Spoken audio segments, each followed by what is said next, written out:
Hey everyone! Welcome to The Young and the Restless. I'm Jane, and I'm so excited to have you here. If you love Young and the Restless, then you're in the right place. Make sure to hit that subscribe button and turn on notifications so you never miss a video. Alright, let's dive right in. According to teasers for The Young and the Restless, Billy Abbott might cheat on Sally Spectra, therefore his new partnership with Phyllis Summers may cause his romance to fall apart. The bonding sessions between Phyllis and Billy in recent months gave the impression that the program might be taking a turn for the better. Fans began to suspect that Billy was cheating when Phyllis was his right-hand woman at Abbott Communications. This is particularly accurate given that viewers witnessed Phyllis's romantic dream about Billy, in addition to the fact that he saved her at the clinic during the Martin Laurent lab rat plot. However, after Billy fired Phyllis and caused a great deal of friction between them, YNR took a different turn. Phyllis's relationship with Billy ended because of her obsession with assigning Daniel Romalotti Jr. a job he didn't want. In the end, Sally replaced Phyllis at Abbott Communications, but Phyllis is now set to start a new business with Billy that might reunite them. Billy will ask Phyllis for assistance in pursuing Chancellor in the July 28th episode.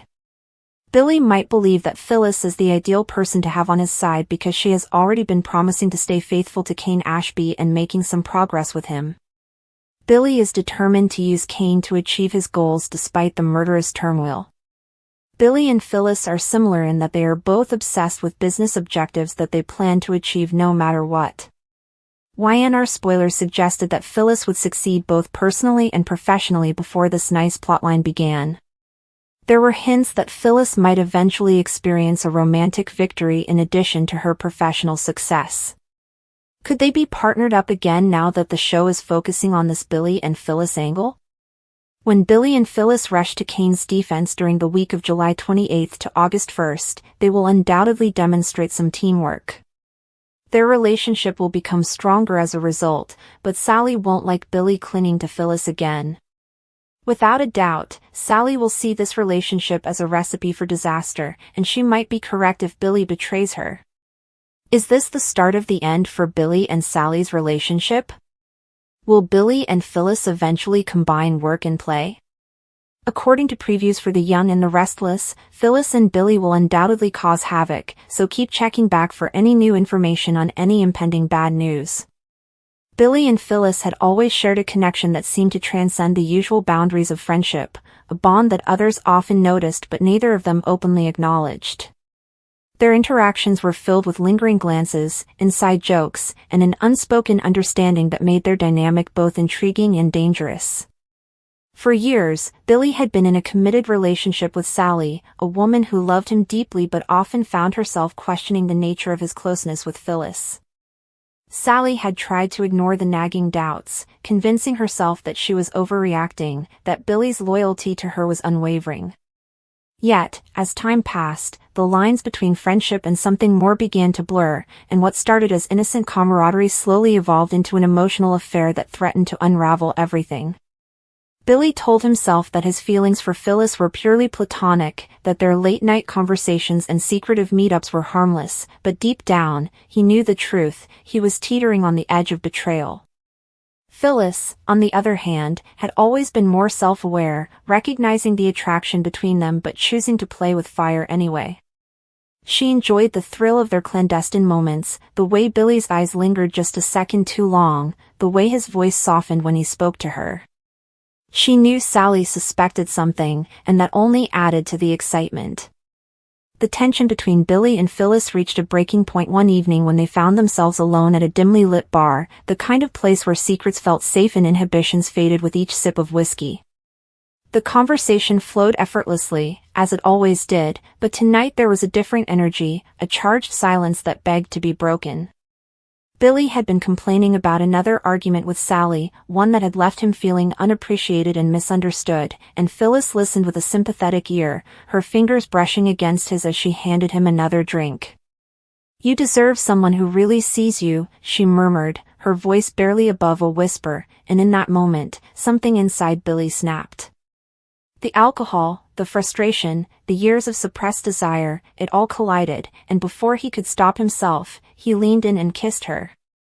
Phyllis didn't pull away. Instead, she kissed him back with a hunger that erased any remaining doubt about where their relationship was headed. From that night on, Billy and Phyllis crossed a line they could never uncross. What had once been an emotional affair quickly escalated into a full-blown physical relationship, one they took great pains to hide from Sally. They met in secluded places, exchanged coded messages, and crafted elaborate alibis to explain their absences. Billy told himself that he wasn't hurting Sally as long as she didn't find out, a flimsy justification that allowed him to quiet his guilt, at least temporarily. But the lies piled up, and with each passing day, the weight of his deception grew heavier. He started noticing the way Sally looked at him, searching, questioning, as if she could sense that something was wrong but couldn't quite put her finger on it. He hated himself for betraying her trust, yet he couldn't bring himself to end things with Phyllis. There was an addictive quality to their affair, a rush of adrenaline that came with each stolen moment, and Billy was hooked. Phyllis, for her part, seemed to revel in the secrecy. She had always been drawn to drama, to the thrill of the forbidden, and being with Billy, a man who was technically off-limits, only intensified her enjoyment. She knew she was playing a dangerous game, but that was part of the appeal. What she hadn't counted on, however, was how deeply her own feelings would become entangled. At first, she had told herself it was just a fling, something fun and exciting with no strings attached. But as the weeks turned into months, she realized she was falling for Billy in a way she hadn't anticipated. The more time they spent together, the harder it became to pretend that this was just a casual affair. She started imagining a future with him, one where they didn't have to hide, where they could be together openly. The problem was, Billy had never given any indication that he was willing to leave Sally for her, and that uncertainty gnawed at her. Sally, meanwhile, was growing increasingly suspicious. She had always trusted Billy implicitly, but lately, his behavior had been off. He was distant, distracted, always on his phone but quick to hide the screen when she walked into the room. He came home late with vague excuses about work meetings that never seemed to add up. At first, she tried to rationalize it, maybe he was stressed, maybe he was going through something he wasn't ready to talk about. But then she started noticing the little things, the unfamiliar scent of perfume on his clothes, the way he flinched when she touched his phone, the sudden interest in working late on nights when she knew the office was empty.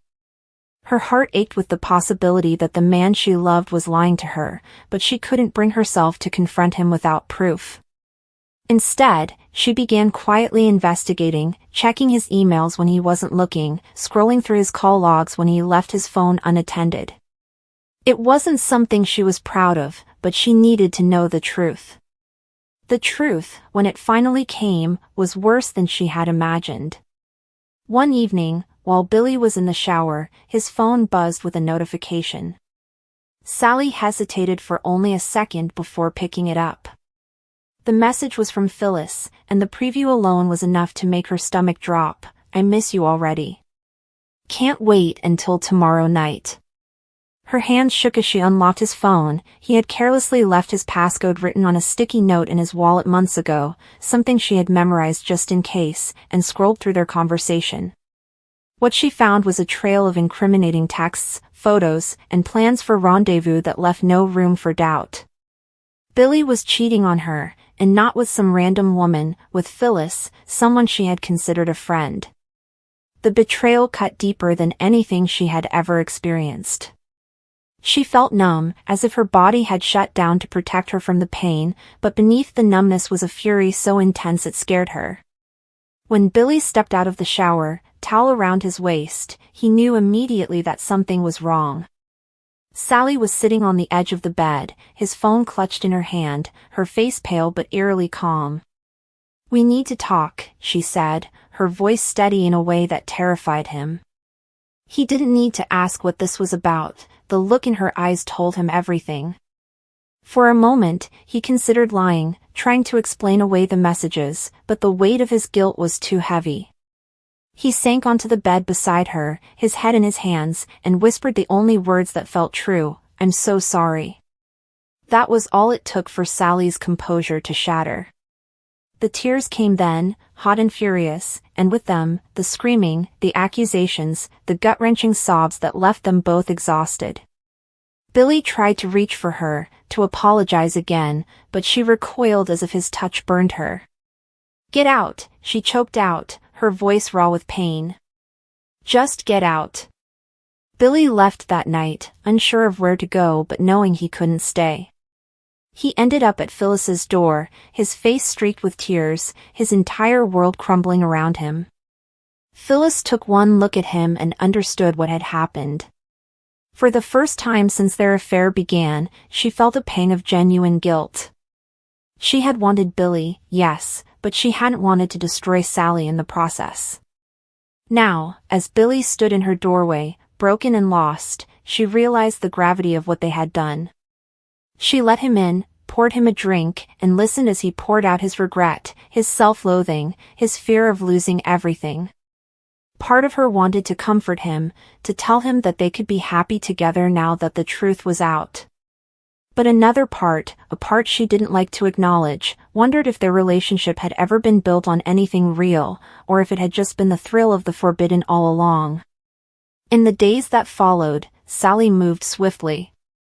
She packed Billy's things, changed the locks, and told their mutual friends what had happened before he could spin the story in his favor. She refused to take his calls, ignored his pleading texts, and threw herself into work to distract herself from the gaping hole in her chest. Billy, meanwhile, was left to grapple with the consequences of his actions. His relationship with Sally was over, and the fallout was far-reaching. Friends took sides, some condemning him for his betrayal, others quietly judging Phyllis for her role in the affair. Even those who tried to remain neutral couldn't look at him the same way. He had become the villain in his own story, and the weight of that realization was crushing. Phyllis, too, faced repercussions. The social circles they moved in were tight-knit, and word of the affair spread quickly. She was labeled a homewrecker, a manipulator, someone who couldn't be trusted. The irony wasn't lost on her. She had always prided herself on being in control, on playing the game better than anyone else, but now she was the one being played. The thrill of the affair had faded, leaving behind a mess of broken trust and fractured relationships.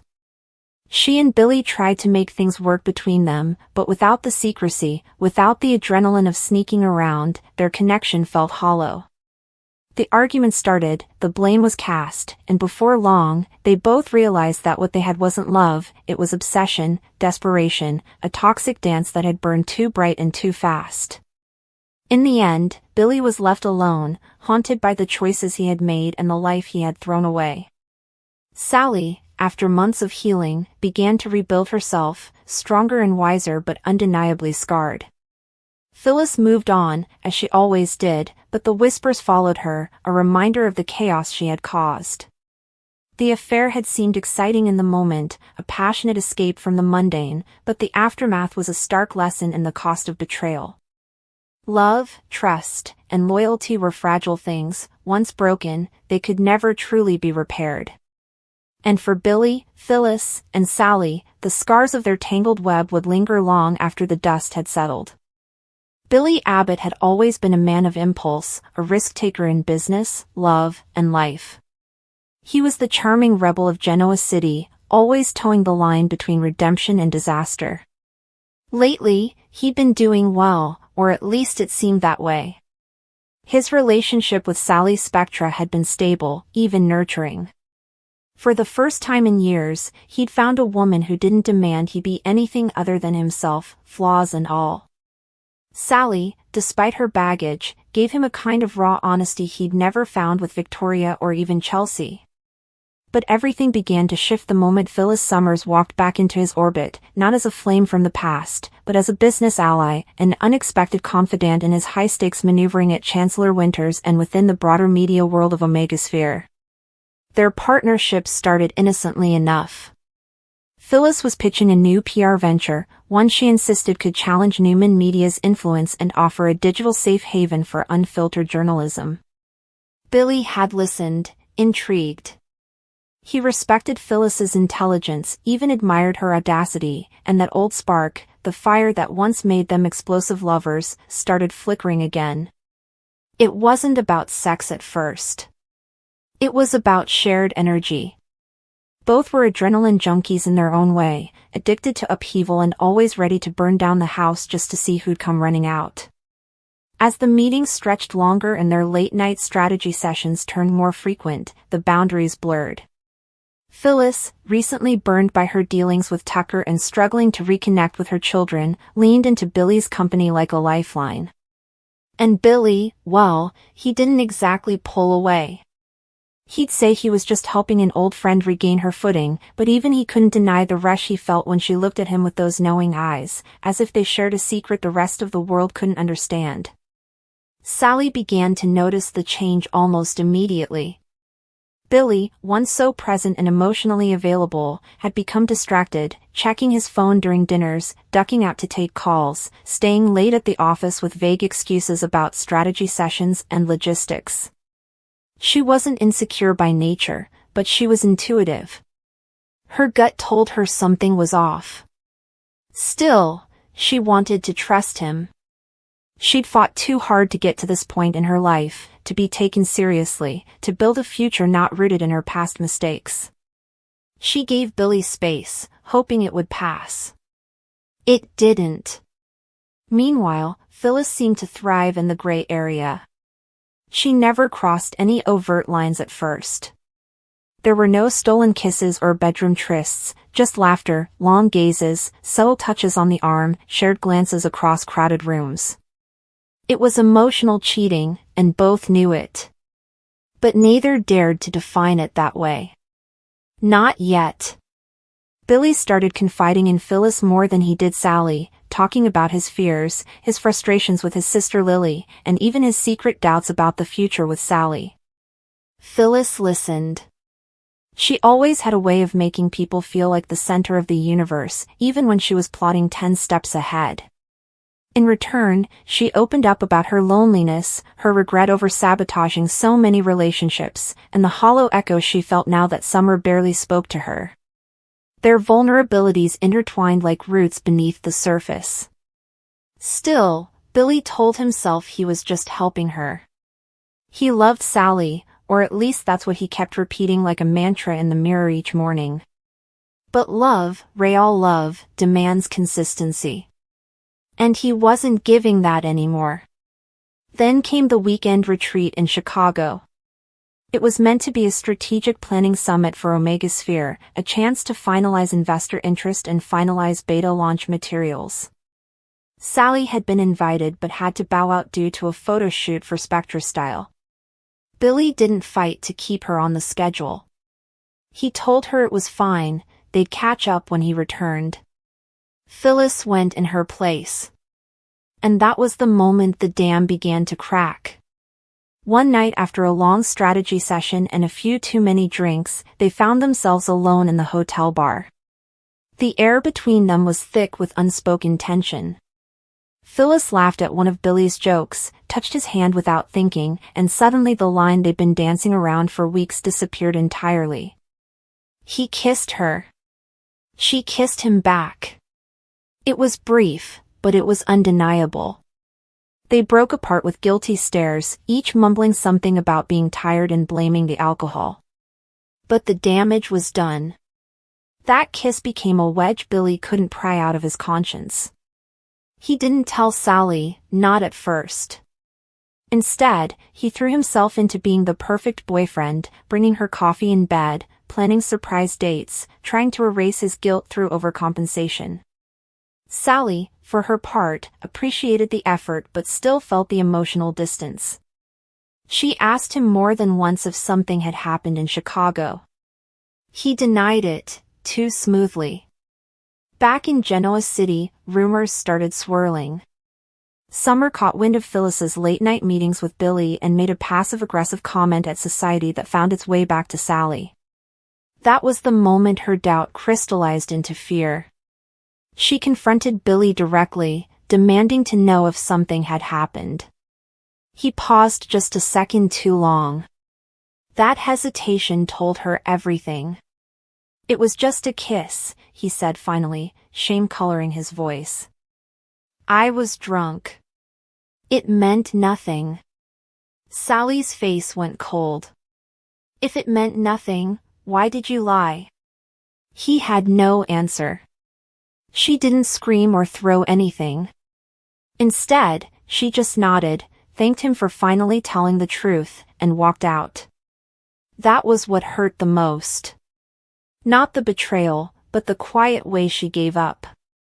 Billy tried to fix it, flowers, apologies, begging, but Sally wasn't interested in half-truths and moral gray zones. She needed certainty. And Billy, with all his impulsiveness and damage, couldn't give it to her. Meanwhile, Phyllis told herself she hadn't done anything wrong. It was just a kiss. It wasn't like she seduced him. He kissed her. He made the move. But deep down, she knew what she'd done. She'd let herself slide into that role again, the woman who tempts men away from the stability they've built. It wasn't a title she was proud of. And now she had to wonder whether her alliance with Billy was worth the cost. Their project took off in the media, gaining traction and praise, but the success felt hollow.